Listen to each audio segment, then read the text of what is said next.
understood something today. Being friendly, difference between being friendly and actually being friends, which is a big problem for me too. And let us all improve our mental health. Thank you, ma'am. There's a lot of content in your speech, which is rare today. Thank you so much.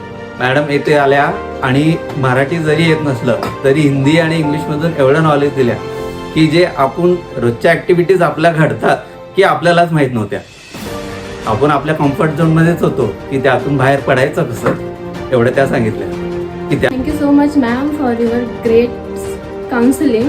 आज तुम्ही जे काही सांगितलं ते आजच्या आधुनिक लाईफमध्ये खूप जास्त इम्पॉर्टंट आहे. Myself Manisha Narote.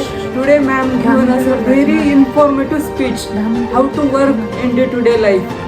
मॅडमने किंवा आम्हाला छोट्या छोट्या गोष्टीतून आमच्या रोजच्या व्यवहारातली गोष्टी समजून सांगितल्या आणि आम्ही रोज आत्मसात करू. नाम रेबेका है और मुझे आज का जो रमा मैडम ने मोटिवेट किया है उसके बाद मॅडमने जे सांगितलं की आजकाल आपण विसरून गेलोय ग्रीफ देण्याचं, की बाबा आपल्या आजूबाजूला कोणी व्यक्ती उदास आहे, कोणी अपसेट आहे, तर आपण आपल्या मोबाईलमध्येच बिझी असतो की त्यांच्या चेहऱ्यावरच्या हावभाव आपण ओळखत नाही.